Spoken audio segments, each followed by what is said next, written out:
Dear students, today we are going to explain you. We will discuss today resistance. What is resistance? In previous video, I told you about Ohm's law. According to Ohm's law, we saw V is equal to R into I, where R was called proportionality constant, also known as resistance. So R is resistance. This is a constant value for a particular material. Actually, what is the meaning of resistance? We will see today. आखिर resistance का मतलब क्या है? As the name says, resistance, resist करना, विरोध करना, रुकावट पैदा करना. एक्चुअली अगर आप इस फॉर्मूला को थोड़ा सा ट्विस्ट करेंगे तो हम ऐसा लिख सकते हैं I is equal to V upon R. मतलब आप अगर देखो कि अगर V कांस्टेंट रखा जाए तो I और R ऊपर नीचे है, मतलब इन्वर्सली प्रोपोर्शनल का रिलेशन है. मतलब अगर R बढ़ेगा तो I घटेगा और R घटेगा तो I बढ़ेगा. इसको इस तरह से समझे कि अगर एक वायर लिया जाए, इसका दो एंड लिया जाए, ये VA है, यहाँ का पोटेंशियल VA है, यहाँ का पोटेंशियल VB है. पोटेंशियल डिफरेंस अगर VA में से VB माइनस करके पोटेंशियल डिफरेंस अगर V निकालते हैं तो ये जो V अगर फिक्स किया जाए, फिक्स मतलब हमेशा बराबर है. जैसे VA का वैल्यू अगर हम ले लेते हैं 10 वोल्ट और VB का वैल्यू ले लेते हैं हम 50 वोल्ट, तो VA माइनस VB कितना होगा? V का वैल्यू कितना होगा? VA माइनस VB, इसको 50 कर दो, निगेटिव आने वाला है, इसको हमने ज़्यादा माना है, इसको 10 कर दो. तो 50 वोल्ट अगर VA है, VB 10 वोल्ट है, तो ये पॉजिटिव वैल्यू आएगी 40 वोल्ट. फॉर एग्जांपल हमारा जो पोटेंशियल डिफरेंस 40 वोल्ट है. अगर इसी पोटेंशियल डिफरेंस को हमेशा मेंटेन किया जाए तो आप देखेंगे कि जो इसमें जो करंट फ्लो कर रही है उस करंट की वैल्यू एक पार्टिकुलर करंट होगी. सपोज ये जो वायर हमने लिया है जिसमें करंट फ्लो कर रहा है, ये कोई कंडक्टर, सपोज ये कॉपर का बना है, सपोज ये कॉपर का बना है. अब हम क्या करते हैं, इसी potential difference, same potential difference, ये VA है और ये VB है, सेम पोटेंशियल डिफरेंस, ये 50 वोल्ट है और ये 10 वोल्ट है. ओके, अब यहाँ पर इसको हमने जोड़ दिया. अब आयरन का वायर लिया, लोहे का तार ले लिया, इसमें भी करंट फ्लो करेगा naturally. Iron is also conductor. तो पोटेंशियल डिफरेंस यहाँ भी कितना आया? 40 वोल्ट आया. पोटेंशियल डिफरेंस दोनों में सेम है, लेकिन एक में हमने कॉपर वायर यूज़ किया, एक में आयरन वायर यूज़ किया. तो यहाँ पे करंट जो है I1, यहाँ I2 करंट होगा. करंट में वैरी, अब देखोगे कि करंट बदल गया, इसमें करंट अलग है, इसमें करंट अलग है. और आप ये भी देखोगे कि I1 जो है वो I2 से ज़्यादा होगा. सवाल ऐसा क्यों हुआ? ऐसा इसलिए हुआ कि कॉपर और आयरन दो अलग अलग मटेरियल हैं और ये करंट का विरोध करते हैं.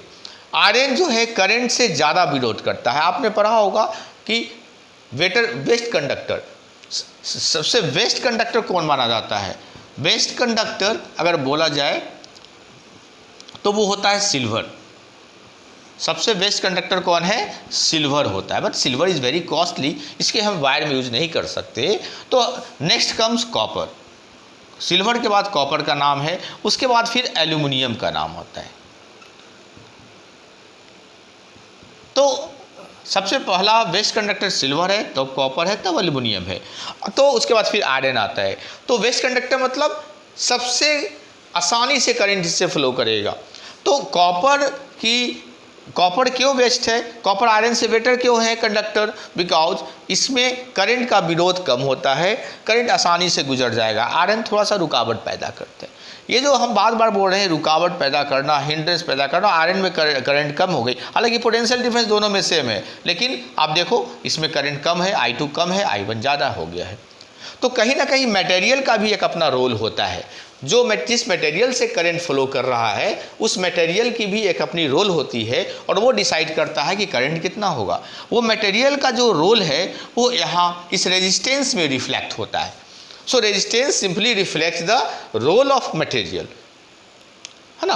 रेजिस्टेंस का काम है मटेरियल का जो प्रॉपर्टी है उसको रिफ्लेक्ट करना।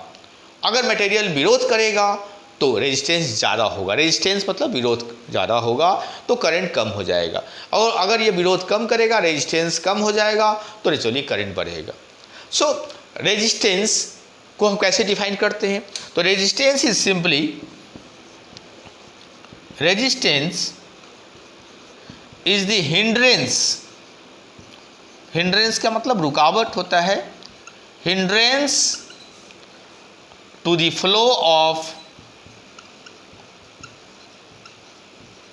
ऑफ करंट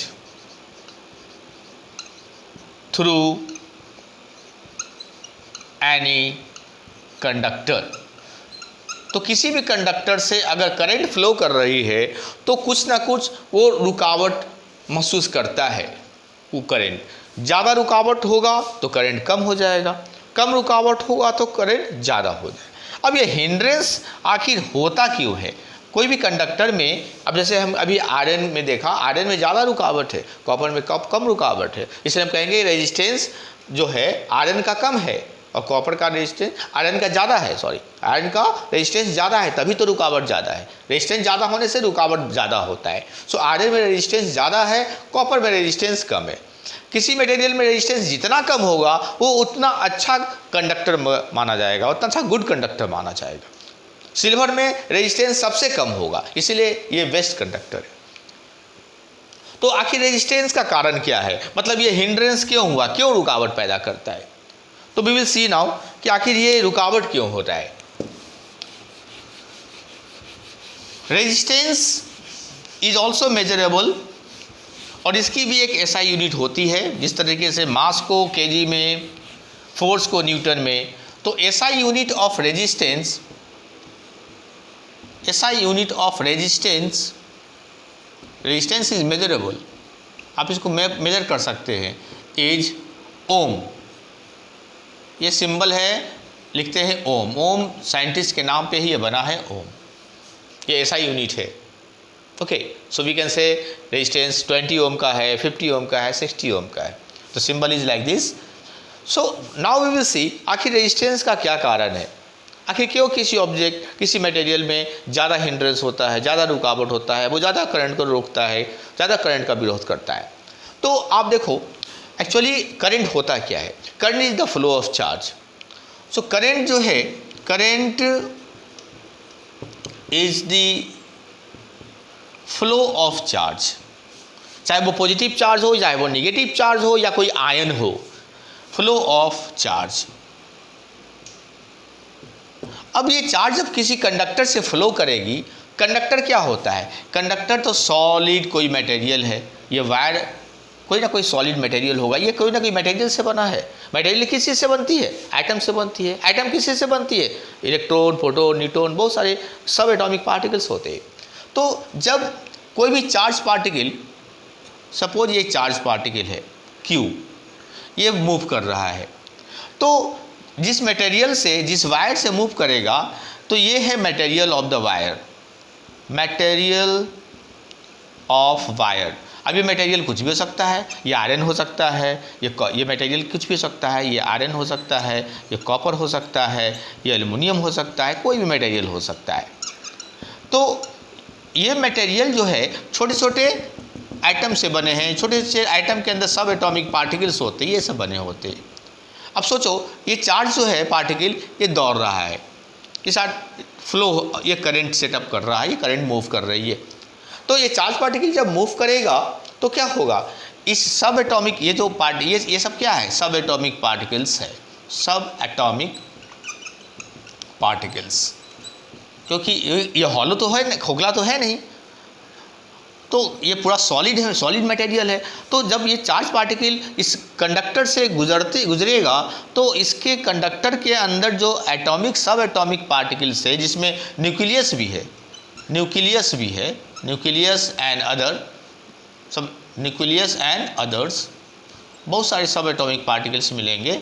उससे इसकी जब ये दौड़ेगा तो नेचुरली टक्कर होगा, देयर विल बी कॉलिजन। यहाँ पर क्या होगा, यहाँ पे इससे क्या होगा, कॉलिजन होगा। कॉलिजन मतलब टक्कर होता है, collision between moving charge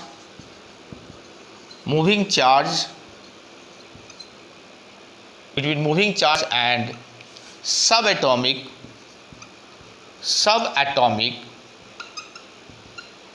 particles of material of the wire। तो करंट जो है फ्लो ऑफ चार्ज है, पक्का है। अब ये चार्ज जब फ्लो करेगा तो क्या होगा, आप देख रहे हो कि ये चार्ज पार्टिकल जो है इसकी सब एटॉमिक मटेरियल जिस सब एटॉमिक पार्टिकल से बना है उससे टक्कर होती है। टक्कर होने से क्या होगा, आपको कहा जाए कि एक भीड़ भारी रोड में दौड़ो, पूरा पब्लिक रोड पे भीड़ भाड़ से खड़ा है, मूव कर रहा है, और आपको कहा जाए कि तेजी से दौड़ो, तो क्या होगा, तो आप तेजी से दौड़ेंगे तो आपको टक्कर होगी, आप टकरा करके रुक जाएंगे, फिर दौड़ेंगे, फिर टक्कर होगी, फिर रुक जाएंगे। इस तरह से क्या होगा कि आपका स्पीड बहुत ज़्यादा बढ़ नहीं पाएगा। आप बार बार टकराएंगे, बार बार रुकेंगे, फिर दौड़ेंगे, फिर टकराएंगे, तो क्या होता है, एक तरह का रुकावट पैदा हो जाता है, कि हिंड्रेंस पैदा होता है। The same thing happens here inside the conductor. जब चार्ज पार्टिकल फ्लो करता है तो उसकी बार बार टक्कर होती है, वो रुक जाता है, फिर दौड़ता है, फिर रुकता है, एंड दिस कैरीज ऑन। इसलिए इसकी जो स्पीड है वो बहुत धीमी पड़ जाती है, उसे हम लोग कहते हैं ड्रिफ्ट स्पीड। तो जो स्लो स्पीड को हम लोग क्या कहते हैं, ड्रिफ्ट स्पीड। तो ड्रिफ्ट स्पीड से ये चार्ज पार्टिकल ये मूव करता है, और ड्रिफ्ट स्पीड जो होता है ये काफ़ी स्लो होता है। This is very slow. क्यों स्लो होगा, क्योंकि बार बार टक्कर हो रहा है।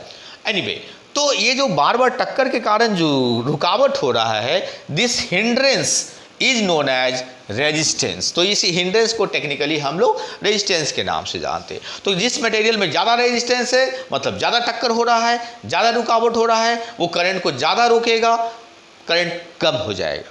सो this is the reason why there is a resistance in material. So the basic कारण क्या आपने समझा, क्योंकि कॉलिजन होती है, किसके बीच में होती है, मूविंग चार्ज एंड सब atomic particles of material of the wire. इस वायर के अंदर जो सब एटॉमिक पार्टिकल है उसके साथ वो टक्कर होते रहती है, जिसके कारण रुकावट पैदा होता है, और उस रुकावट को ही टेक्निकली हम लोग साइंटिफिकली फिजिक्स में रेजिस्टेंस कहते हैं। Okay, thank you.